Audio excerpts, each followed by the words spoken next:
Tonight, there may be an energy crisis, but we've got plenty of energy here for a debate. Welcome to Both Sides with Cindy Lee, with me, Cindy Lee.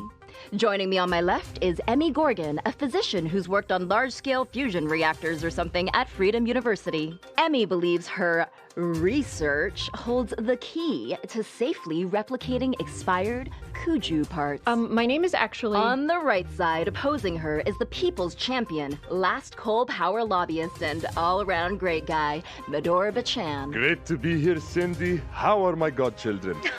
They can't wait to see you at Thanksgiving, Medor. Now, you detail in your latest book, Once and Future Coal, that it's time to shake off these Kuju pests and fire up the old coal power plants again. That's right, Cindy. It's time to make America coal again. Like the Rocky Mountains from which it comes, coal is the backbone of our once great country. Let's go back to the days of backyard BBQs with real Texan beef and honest blue-collar 16-hour workdays. Delightful. I'll bring the ribs. Now, Effie, you claim you can replicate Kuju parts, but dozens have died trying to open their Kuju's core. On a scale of 1 to 10, how much better do you think you are than these dearly departed patriots? That's not...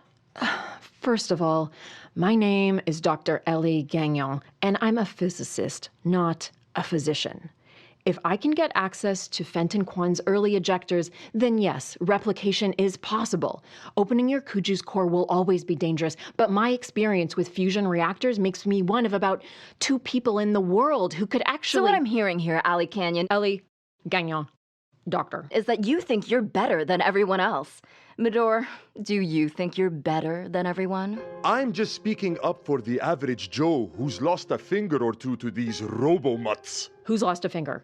No one loses a finger. Anecdotal. Now let me tell you a story. Back in the 40s, there was a Kuju-caused blackout that left 89% of Europe without power for 45 whole minutes. They were powerless. And all this because a few Kuju had their feelings hurt. Coal has no feelings. We need to fire up the plants, connect them back to the grid. Fenton Kwan's fusion bots are ticking time bombs. They always have been, always will be. End of sentence, period, argument over. If I may, responsible Kuju... Argument back on, sweetie. A friend of mine calls me this morning. He's just been diagnosed with pre-cancer. He's getting rid of his Kuju and moving to a commune away from these emissaries of death. Who's to say they won't explode at random? Hold me, I'm scared. Excuse me, I'm a scientist. Womp womp. And you can't possibly think this buffoon is... Both sides. Yeah, can it, Dr. Strangelove?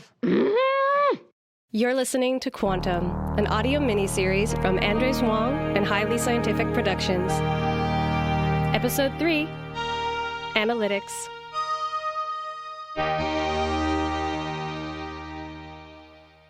That's extraordinary. Tell me more.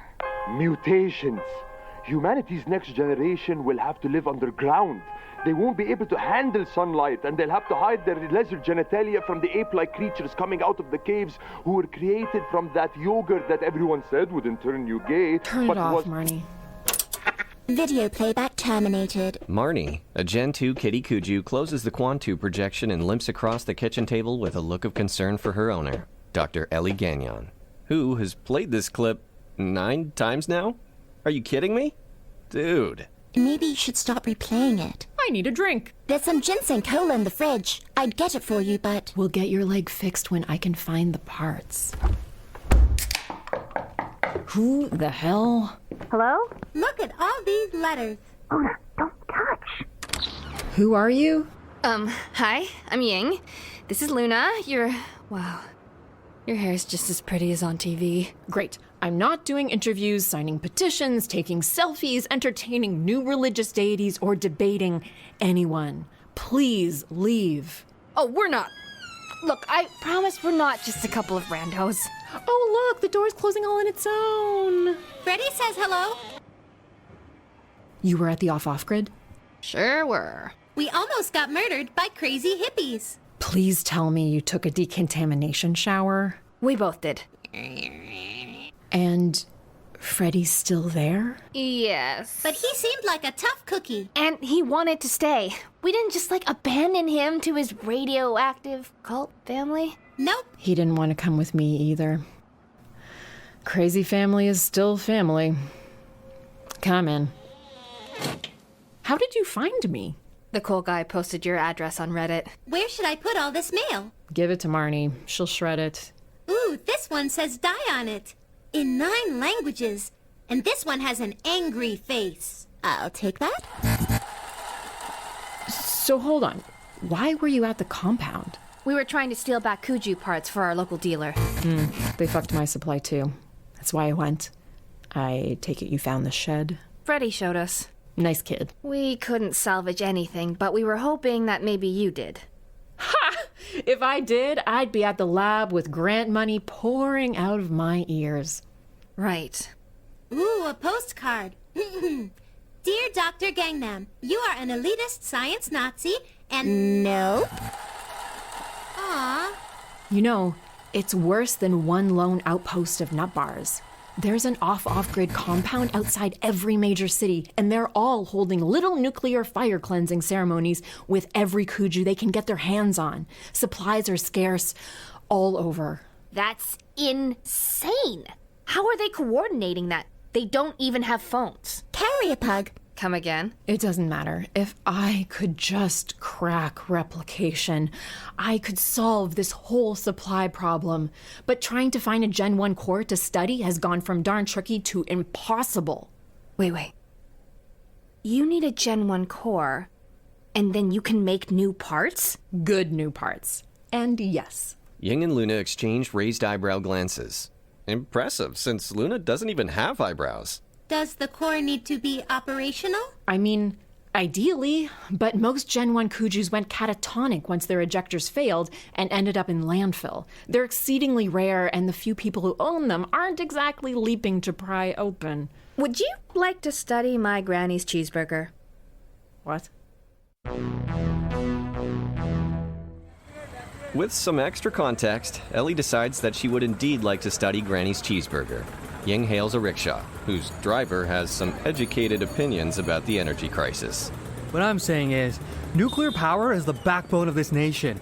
Fenton Kwan's fusion bots are disease. They're, ME mysteries of death. Just drive, please. So look, I know you're keen to help your grandmother, and to be honest, I'm really fucking excited, but I have to warn you. Opening up a core compartment is risky business. I hope you have home insurance. Nope.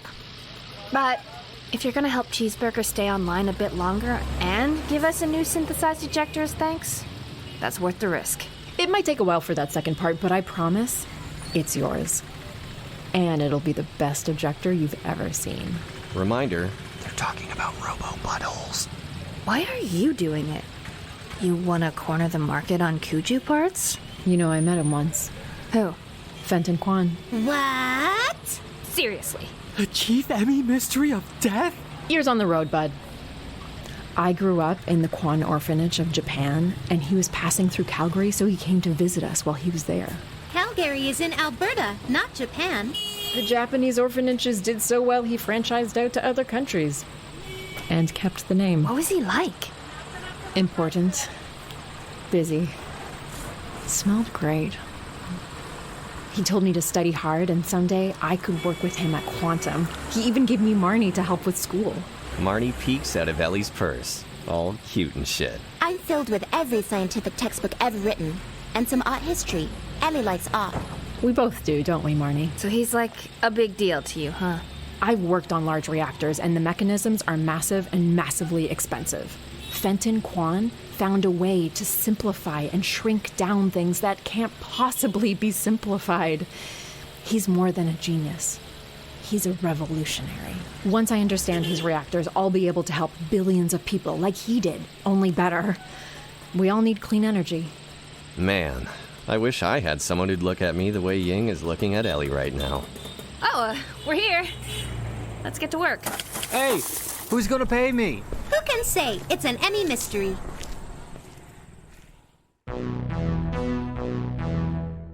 Upstairs, they find Granny awake and scowling, and a jittery cheeseburger sprinting from bed to machine to bed and back again, adjusting everything by millimeters. When he sees Ying, he comes to immediate twitchy attention. Not his usual. Hi there, how are you all of you? May I ask if you have my new ejector? We have been doing well, thank you for asking. The ejector is here. Who are you, lady? I don't think Cheeseburger is handling the ejector bypass very well. Granny's doing okay. She's not been resting as much as she usually does, so that worries me a little. I changed her bedding and then I had some energy left, so I changed it again. Oh my god. I'm so sorry, Granny. How are you doing? She is very tired and annoyed. She did not say why she is annoyed. She is very happy to meet your friend. Hi, I'm Dr. Gagnon. This is Marnie. Hi there. Dr. Gagnon is here to help with the ejector. Wonderful, excellent, divine. I'll need to take Cheeseburger away from his duties to run some scans. From what Ying's told me, it'll take a little longer than usual. Luna, could you run the life support system for a while? I need Marnie in the shop to help me. The system is unfortunately not compatible with my wireless power capabilities. It was built strictly for use with Gen 1 Kujus. Well, hold on. I could Frankenstein you up to the system with a jerry-rigged adapter. That sounds unpleasant, and I would prefer not to. Do you have another option? I do not. It would be a huge help, Luna, but if you really don't want to. It is all right. I will get Ying's jerry-rigging kit. As Luna scurries downstairs, Ying kneels down to Cheeseburger so she can make eye contact. Which isn't easy because he's literally vibrating. Listen, Cheese. Part of this deal is that we open up your core so Dr. Gagnon can examine it, okay? Is it safe? It'll be as safe as we can make it. We'll try to go fast. Let me speak with Granny first. I need to talk to Granny. Of course. Take your time. Cheeseburger leaps up on the bed and he and Granny mutter back and forth. Ying notes how even though he's buzzing like an overloaded washer, he still places one of his paws tenderly on Granny's arm. This is safe, right? Cheeseburger generates Granny's power, but he's also the only one who really knows how to take care of her. What about you? Yeah, Ying. What about you? That's not the point. Will this work? I can do this. Luna trots back in, Ying's toolkit in her mouth. Hello. Thanks, Luna. Ready? Frankenstein away. Okay. I'm just gonna wire you in here and here. Ow! I thought Kujus didn't feel pain. Oh, really? Then what am I? Ow! Sorry. How's this?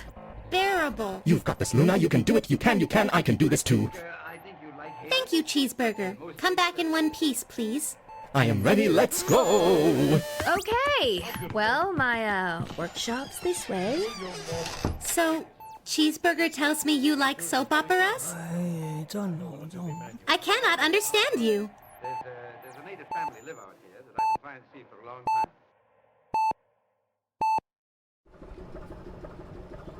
In the workshop, Ying gets Cheeseburger set on the workbench as Ellie dumps out a bag of diagnostic tools. Marnie, notation mode, please. Time to power down, Cheese. You're quiet. Are you feeling okay? A little nervous, but I believe in you. Good night, Ying. See you soon, Cheeseburger. I could really go for one right now. What? A cheeseburger. I always get hungry when I try something new. Oh, damn, this is exciting. Whoa, wait. Something new? You've never done this before. I've done most of it, just not the part where I open the core. The part that kills people? Yeah, but those people weren't nuclear physicists with 3 PhDs. Okay, let's look inside the chassis at the power compartment first. I bypassed the ejector here. I see that. The core compartment is badly eroded. Bypassing probably didn't help. How did you keep them running this long? Just standard maintenance and a few workarounds. I had to get creative with, Granny's life on the line. Honestly, pretty impressive for a self-taught tinkerer. Well done. Ying blushes redder than a Santa suit. Thanks. You're not bad yourself. Oh, shut up, Ying. Reinstalling the ejector now. Let me do a quick scan to see if I can't... Uh-oh. Uh-oh, what? So these numbers aren't great. I don't think I can do more for this ejector than you already have. But maybe the core scan will have answers for both of us. Ellie picks up her screwdriver and takes a deep breath. Here we go. Ready? As I'll ever be. Ying watches in fangirl terror as Dr. Gagnon screws open the eroded core compartment, a delicate maneuver that maybe 3 people have survived attempting to... Oh, yeah. Nope, that's a whole lot of freaky. The core itself is tiny, but it's imposing as fuck. I'm glad you know what you're doing. Don't worry, I know what I'm doing. That's what I said. Do you know? I said I know what I'm doing. A familiar blue glow fills the room. Oh, I can't watch. Scanning the core now. Safety systems should kick in a second. Maybe a few seconds? Have they kicked in? It doesn't sound like they kicked in. They have to. Oh my god. There aren't any safeties. None? Close it back up. No, I need those readings. How much time do we have? 10 seconds. For real? Yeah, I hope so. Fuck! Closing core compartment in 3, 2, 1, 0. Close it, close it, close it. Marnie, notation mode off. Are you okay? Yeah. Are you? Ellie picks up her screwdriver and starts replacing the screws of the core. She's weirdly calm.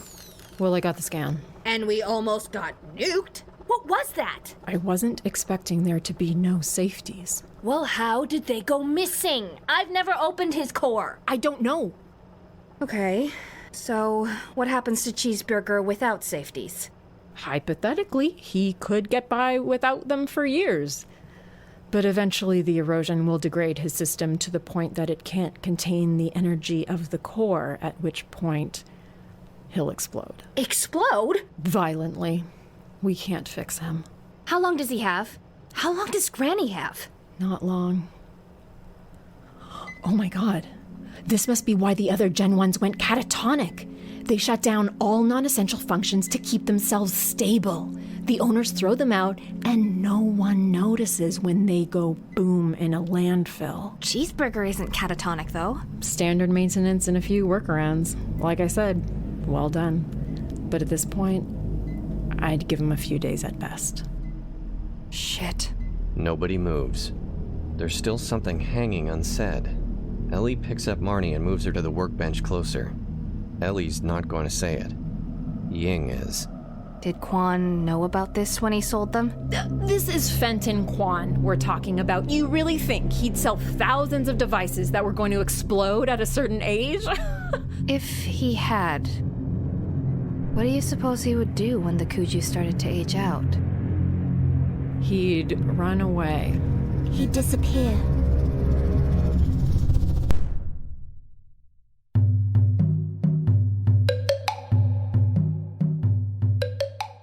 You're listening to Quantum, an audio miniseries from Andres Wong and Highly Scientific Productions. Episode 3, Analytics. Quantum is created by Andres Wong. Episode 3, Analytics, written by Samuel Smith, with Becca Friesen, Kira Hall, Mitchell Rathgeb, and Andres Wong. Directed by Andres Wong. With performances by Basel Daoud, Kira Hall, Jonathan Ho, Sarah Kolasky, Scott Law, Samantha Wan, Andres Wong, and Denise Yuen. Audio by Ryan Couldry, Ian Gildart, and Mitchell Rathgeb. Quantum theme by Mitchell Rathgeb. Produced by Kira Hall and Andres Wong for Highly Scientific Productions. This podcast was produced with the generous support of ACTRA Toronto. And you beautiful listeners, thank you. Thank you for plucking our story out of the great sea of podcasts and putting it in your ears. We appreciate you so much. And if you are digging the show, we'd extra appreciate if you told all your pals how much you like it. Or if you shared us on your social feeds, which are sort of like pals. See you soon for episode 4, Embedded. This podcast has been brought to you by the Sonar Network.